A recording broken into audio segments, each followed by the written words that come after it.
Hello guys, welcome to HP competitive exam. आज के इस वीडियो में हम जीके कवर करेंगे जो कि मोस्ट इंपॉर्टेंट है आपके आने वाले एग्जाम्स के लिए।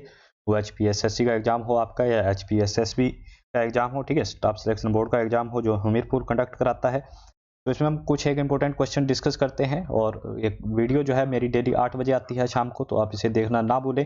जो भी नए बच्चे जुड़ रहे हैं उनको मैं बता दूं 8 बजे मैं डेली इस वीडियो को पोस्ट करता हूं। तो चलते हैं आज के वीडियो की तरफ। हम फर्स्ट क्वेश्चन क्या कह रहा हमारा, चंबा में कुछ लोगों ने चंबा सेवक संघ का गठन किया था, किस वर्ष किया था? चंबा सेवक जो संघ था इसका गठन हुआ था 1936। ऑप्शन सेकंड जो है इसका करेक्ट आंसर हो जाता है।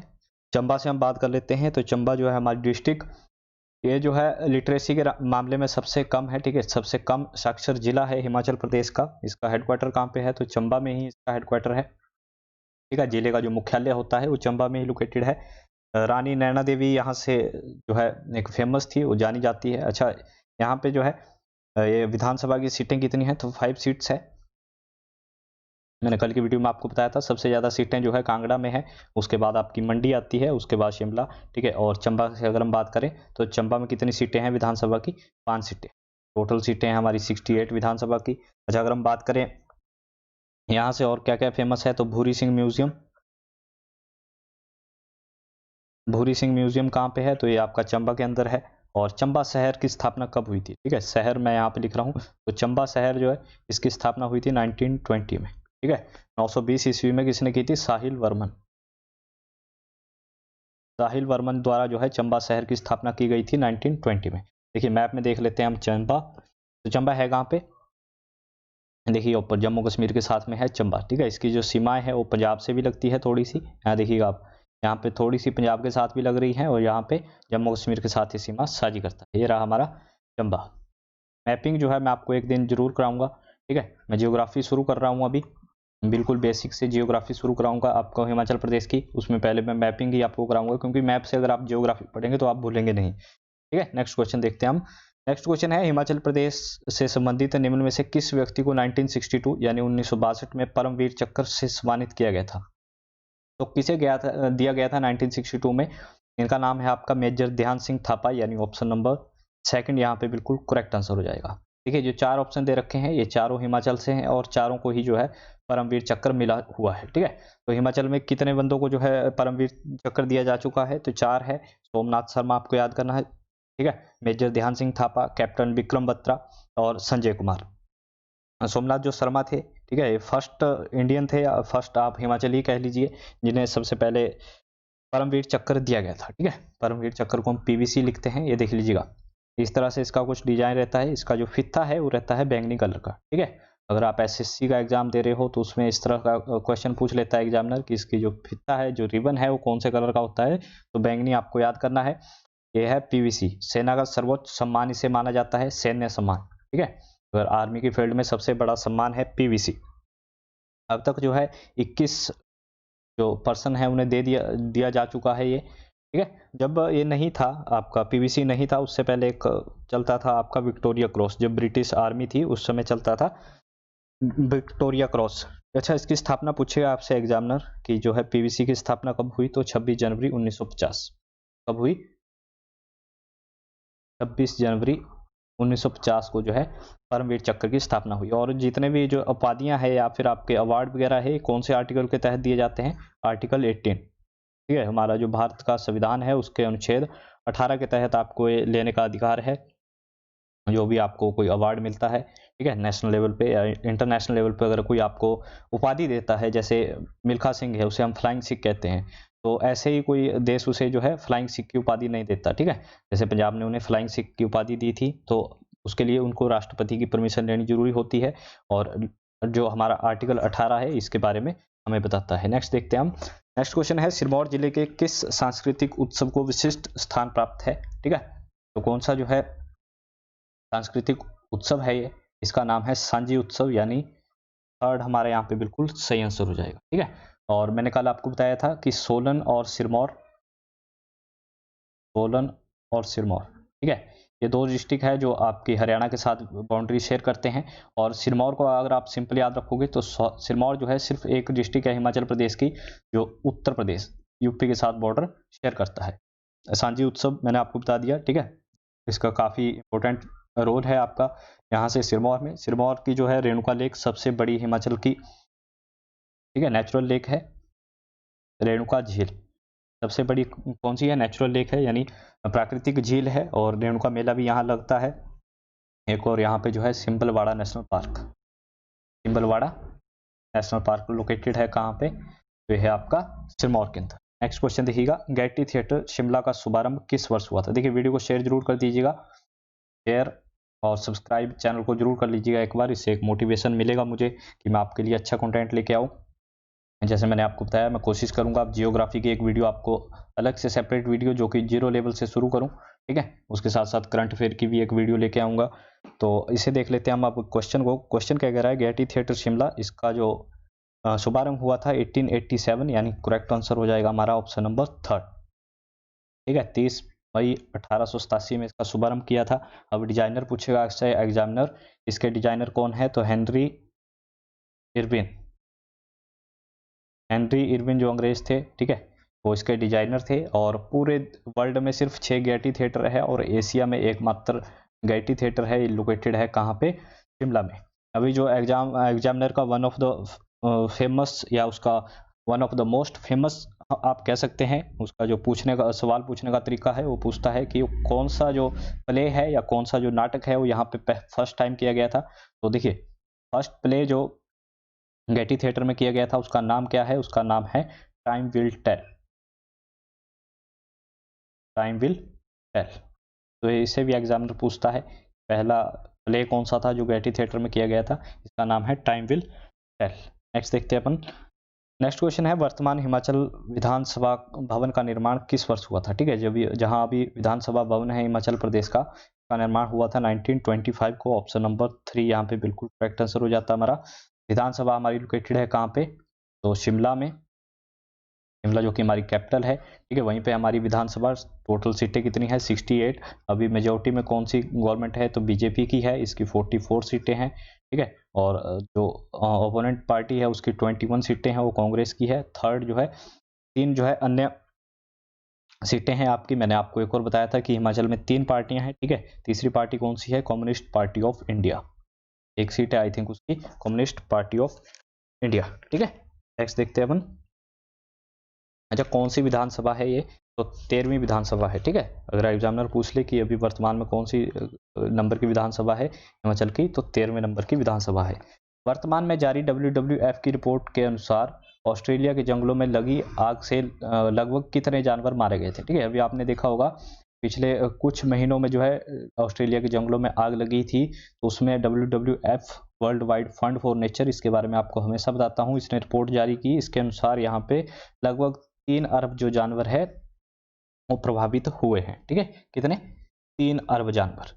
तो world wide fund for nature, इसका जो लोगो है वो क्या है? पांडा। मैंने कल भी आपको कराया था, का लोगो क्या है? पांडा। एग्जामिनर पूछता है एस्टेब्लिश्ड कब हुआ था? बना था 1961 में, हेडक्वार्टर स्विट्जरलैंड में है। और मोस्ट इंपोर्टेंट है यहाँ से ऑस्ट्रेलिया से आपको याद करना है कोआला, ठीक है। कोआला आपने देखा होगा जानवर, ये एंडेंजर्ड स्पीसीज में था, इसको भी काफ़ी नुकसान हुआ। तो एग्जामिनर पूछेगा कहाँ पाया जाता है? तो ऑस्ट्रेलिया में पाया जाता है।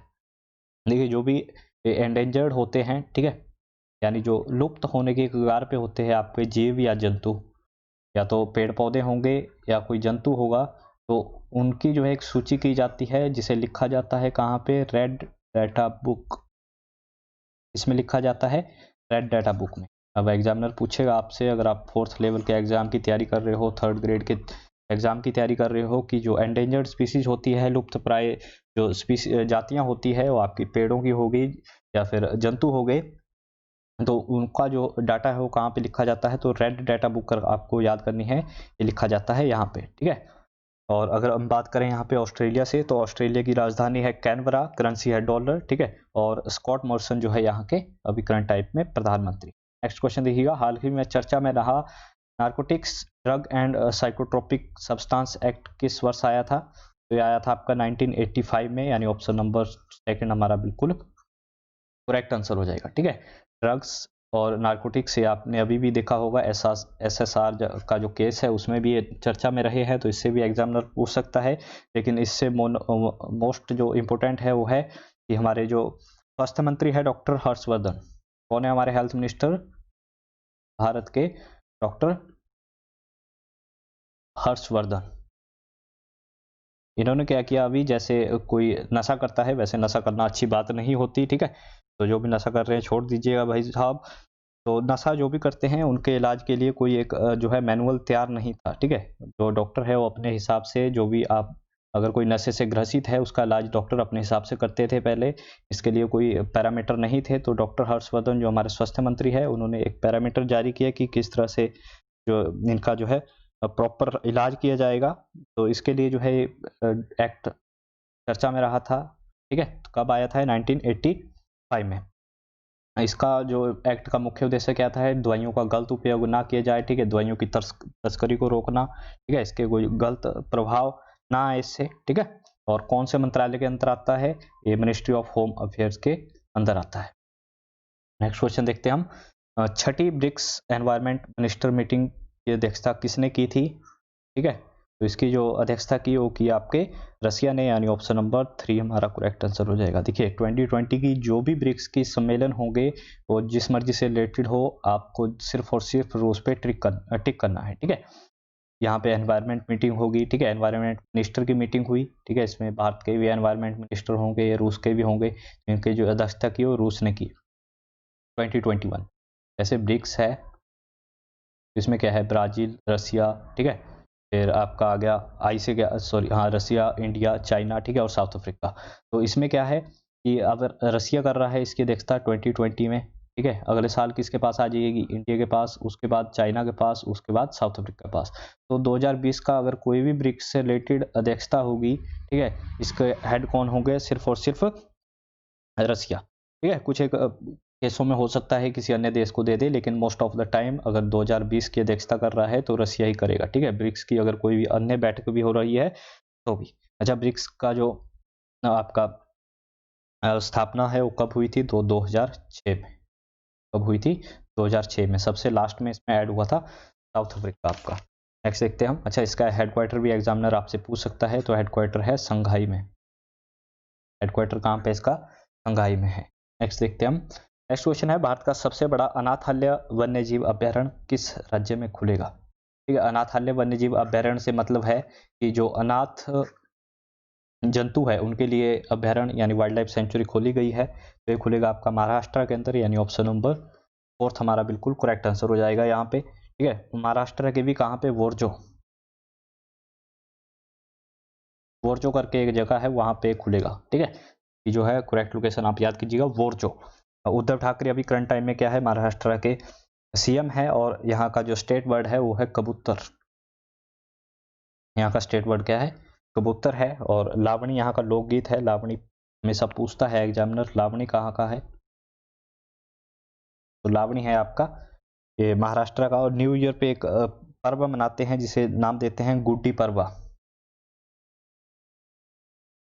जैसे हम न्यू ईयर मनाते हैं तो महाराष्ट्र में मनाते हैं गुड्डी पर्व, ठीक है। कोयना डैम हो गया आपका, जायकवाड़ी डैम हो गया, ये सब रिलेटेड कहाँ से है? महाराष्ट्र से। नेक्स्ट देखते हैं हम। पुलिस मैनुअल लॉन्च करने वाला दूसरा राज्य कौन सा बना है? पुलिस का जो मैनुअल होता है उसे लॉन्च करने वाला दूसरा राज्य बना है आपका कौन सा? गुजरात, यानी ऑप्शन नंबर 2 हमारा बिल्कुल सही आंसर हो जाएगा। गुजरात जो है भारत का सबसे बड़ा कोस्टल यानी तटीय रेखा वाला राज्य भी है, ठीक है, जिसकी तटीय सीमा सबसे ज़्यादा है। तो कौन सा है? गुजरात। सबसे ज़्यादा नमक का प्रोडक्शन करता है तो गुजरात, ठीक है। और इसी जो है दूसरा राज्य बन चुका है जिसने पुलिस मैनुअल लॉन्च किया। अब आपके माइंड में जो है क्वेश्चन आना चाहिए सर फर्स्ट राज्य कौन सा था, ठीक है। तो फर्स्ट था आपका आंध्र प्रदेश। आंध्र प्रदेश जो था वो फर्स्ट राज्य था। यहीं से देखिए गुजरात में क्या है? स्टैच्यू ऑफ यूनिटी है। स्टैच्यू ऑफ यूनिटी जिसकी हाइट कितनी? 182 metre. Statue of unity located है कहाँ पे? गुजरात में, ठीक है, नर्मदा नदी के किनारे। और नर्मदा ही जिला है जहाँ पे लोकेटेड है। राम सुतार जो इसके डिजाइनर है जिन्होंने इसे डिजाइन किया, नाम क्या है उनका? राम सुतार। और अभी एक स्टेडियम है मोटेरा स्टेडियम, सबसे बड़ा स्टेडियम, ठीक है, उसका नाम भी जो है सरदार पटेल के नाम पे रखा गया। और नाम को प्रोडक्शन से मैंने आपको बता दिया। अच्छा, सरदार पटेल, ठीक है, सरदार पटेल को जो है सरदार की उपाधि किसने दी थी? तो वारदोली की जो महिलाएं हैं उन्होंने दी थी। वारदोली जो सत्याग्रह हुआ था वो हुआ था 28, ये आपको याद करना, ठीक है। नेक्स्ट देखते हैं हम, नेक्स्ट है सांझी कला। देखिए अभी मैंने पीछे भी आपको कराया, ठीक है, सिरमौर से, यहाँ भारत से रिलेटेड है। सांझी कला का भारत के किस राज्य से संबंधित है, ठीक है, तो सांझी वहाँ पे उत्सव था, यहाँ कला है, तो सांझी कला है आपकी उत्तर प्रदेश। उत्तर प्रदेश का जो मथुरा का रीजन है, ठीक है, मथुरा का जो इलाका है वहाँ पे काफ़ी फेमस है सांझी कला, ठीक है। और यूपी से मैं हमेशा आपको बताता हूँ, राजधानी ये लखनऊ, लखनऊ में ही आपका डिफेंस एक्सपो हुआ था। डिफेंस एक्सपो 2020 कहाँ हुआ, लखनऊ पे 5 से 7 फरवरी तक, 5 से 7 फरवरी 2020 तक जो है ये हुआ था, ठीक है। सीएम योगी आदित्यनाथ है, आगरा जो है स्मार्ट सिटी रैंकिंग में 1 आया था, आगरा, यहाँ पे आगरा का किला भी है, ठीक है, ये आया था स्मार्ट सिटी रैंक में 1। और सिडबी का जो हेडक्वार्टर है वो भी लखनऊ में लोकेटेड है। नेक्स्ट देखते हैं हम, किस राजा के शासनकाल में चीनी यात्री ह्वेनसांग भारत आया था।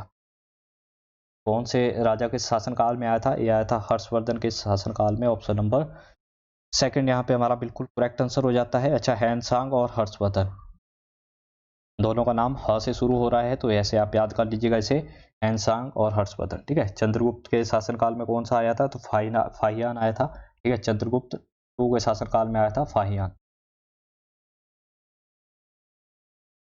ठीक है। ये जो यात्री थे इन्होंने कुछ एक किताबें लिखी थी, ठीक है, जिनसे जो है भारत की हिस्ट्री को पढ़ने में थोड़ी आसानी हुई थी। और जो है ह्वेनसांग था, ये आया था बौद्ध ग्रंथों को पढ़ने के लिए, ठीक है। और बौद्ध ग्रंथों से जो बौद्धों से रिलेटेड जो भी स्थान थे उनका इसने जो है दौरा किया और लगभग 15 सालों तक भारत में रहा। नेक्स्ट देखते हैं हम, नेक्स्ट क्वेश्चन है, श्रीरंगपट्टनम का किला किस राज्य में स्थित है। ये मैंने क्वेश्चन लिया है एसएससी 2019, एसएससी का 2019 में एग्जाम हुआ था, वहां से लिया है। श्रीरंगपट्टनम का किला ये लोकेटेड है आपका कर्नाटका के अंदर। ऑप्शन नंबर फर्स्ट हमारा बिल्कुल सही आंसर हो जाएगा, ठीक है। 1454 यानी 1454 में बना था किला, ठीक है। तिमन्ना नामक जो एक राजा थे उन्होंने बनाया था, ठीक है, तमन्ना नायक ने। और टिप्पू जो सुल्तान था, टिप्पू सुल्तान, ठीक है, उसके कार्यकाल में सबसे चरम पे रहा था ये किला, उसके टाइम में जो है ज़्यादा इसकी चर्चा थी। नेक्स्ट देखते हैं हम, नेक्स्ट है एक प्रसिद्ध पुस्तक है, यानी बुक है, poverty and un British rule in India. तो ये इसके लेखक कौन है, इसके जो राइटर है उनका नाम है दादा भाई नौरोजी, यानी ऑप्शन नंबर थर्ड हमारा यहाँ पे बिल्कुल करेक्ट आंसर हो जाएगा। दादा भाई नौरोजी ने जो है पुस्तक लिखी थी poverty and un British rule in India. दादा भाई नौरोजी जिन्हें हम grand old man of India के नाम से भी जानते हैं, ठीक है, इन्हें आप याद कर लीजिएगा। नेक्स्ट देखते हैं हम, इसमें जो है इन्होंने एक थ्योरी दी थी जिसे ड्रेन ऑफ वेल्थ सिद्धांत कहते हैं। एग्जामिनर पूछता है ड्रेन ऑफ वेल्थ का सिद्धांत किसने दिया, तो दादा भाई नौरोजी ने। एक पुस्तक थी poverty and un British rule in India, तो इसमें इसे लिखा गया है। नेक्स्ट क्वेश्चन देखिएगा, भारत का राष्ट्रपति कितने एंग्लो इंडियन को जो है सदस्यों को लोकसभा के लिए मनोनीत कर सकता है। तो लोकसभा में जो है 2 एंग्लो इंडियन को राष्ट्रपति मनोनीत कर सकता है, ठीक है। मैंने आपको पहले भी बताया था, लोकसभा और राज्यसभा 2 सदन है हमारे, ठीक है। लोकसभा निम्न सदन है, राज्यसभा उच्च सदन है, और प्लस अगर हम प्रेसिडेंट को मिला दें तो तीनों को मिला के बनती है हमारी संसद, ठीक है। संसद की डेफिनेशन भी पूछेगा आपसे एग्जामिनर, संसद किसे कहते हैं, तो लोकसभा को, राज्यसभा को, या तीनों को। तो अब तीनों मिल जाते हैं, Lok Sabha plus Rajya Sabha plus president, तो बनती है हमारी संसद। देखिए 2 सदस्य होते हैं आपके लोकसभा में प्रेसिडेंट द्वारा इलेक्टेड, और 12 सदस्य होते हैं राज्यसभा में जो किसी आर्ट एंड कल्चर से, साइंस के फील्ड से होते हैं। तो 12 सदस्य जो है प्रेसिडेंट इलेक्ट करता है राज्यसभा में, और 2 एंग्लो इंडियन जो होते हैं वो जाते हैं लोकसभा में। ये भी प्रेसिडेंट जो है इलेक्ट करता है। लोकसभा का जो कार्यकाल होता है वो 5 साल का होता है, ठीक है। और इसके लिए जो एज चाहिए आपको 25 ईयर। अगर आपको लोकसभा का जो है मेंबर बनना है तो आपकी मिनिमम आयु होनी चाहिए 25 साल। और यहीं पे राज्यसभा का जो टेन्योर होता है, कार्यकाल होता है 6 साल का। एज चाहिए आपको कितनी, 30 साल की। नेक्स्ट देखते हैं हम, नेक्स्ट क्वेश्चन है पीडीएफ का पूर्ण रूप क्या है। ठीक है, आप मुझसे पीडीएफ मांगते रहते हो, सर पीडीएफ दे दीजिएगा इस जो लेक्चर की, तो पीडीएफ का पहले मुझे आप पूर्ण रूप बताइए, इसकी फुल फॉर्म बताइए। तो इसकी जो फुल फॉर्म होती है वो होती है पोर्टेबल डॉक्यूमेंट फॉर्मेट। क्या होती है, portable document format, option number 3, ठीक है। Portable document format, option number 3 बिल्कुल सही आंसर हो जाएगा। मैंने पहले आपको MRI की कराई थी पिछली बार, ठीक है। तो MRI की क्या होती है, मैग्नेटिक रेजोनेंस इमेजिंग। MRI जो मेडिकल की टर्म में यूज़ होता है, ठीक है, मेडिकल के क्षेत्र में MRI कराइए इसका, तो इसका फुल फॉर्म होता है मैग्नेटिक रेजोनेंस इमेजिंग। नेक्स्ट देखिएगा विद्युत प्रतिरोध, ठीक है, रेजिस्टेंस यानी इलेक्ट्रिक रेजिस्टेंस का SI यूनिट क्या है, तो इसका रेजिस्टेंट का जो यूनिट है वो है ओम, ठीक है। इसे हम डिनोट कैसे करते हैं, इस तरह से हम इसे डिनोट करते हैं। वाट जो है पावर का यूनिट है, जूल जो है ये उष्मा का यूनिट है यानी हीट का, ठीक है। और अगर हम वहीं पे बात करें आपकी पास्कल की, तो ये प्रेशर का यूनिट है, प्रेशर का यूनिट पास्कल। नेक्स्ट क्वेश्चन देखते हैं। देखिए साइंस से मैं क्वेश्चन कवर करूंगा आपको, जनरल जो साइंस रहती है ज़्यादातर आपके साइंस में आएगी बायो, ठीक है। कोई भी अगर आप एग्ज़ाम देते हो तो उसमें आपने देखा होगा कि इसमें जो भी एग्ज़ाम रहता है उसमें जो है 40% आपका रहता है बायो का, उसके बाद 30 आपके रहते हैं अदर, ठीक है। फिजिक्स और केमिस्ट्री का जो वेटेज रहता है वो 30% का रहेगा, बायो का सबसे ज़्यादा वेटेज रहता है। तो सबसे पहले अगर आप क्या कहते हैं साइंस पढ़ना शुरू कर रहे हैं तो बायो सबसे पहले कंप्लीट कीजिए, उसके बाद जाइए आप फिजिक्स पे, फिर जाइए केमिस्ट्री। तो पढ़ने का भी एक तरीका होता है, ठीक है।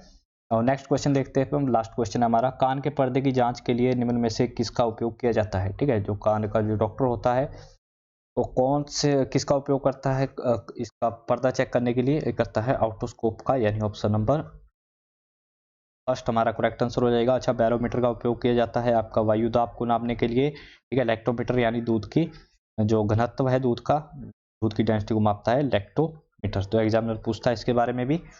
आज के लिए बस इतना ही। आई होप आपको ये लेक्चर अच्छा लगा होगा, अगर अच्छा लगा है तो शेयर और सब्सक्राइब जरूर कर दीजिएगा चैनल को। तो इसकी PDF मैं आपको दे दूंगा टेलीग्राम ग्रुप पे कल सुबह 8 बजे। कल सुबह 8 बजे आपको इसकी PDF मिल जाएगी हमारे टेलीग्राम ग्रुप पे। आज के लिए बस इतना ही। So thank you for watching us, have a good day.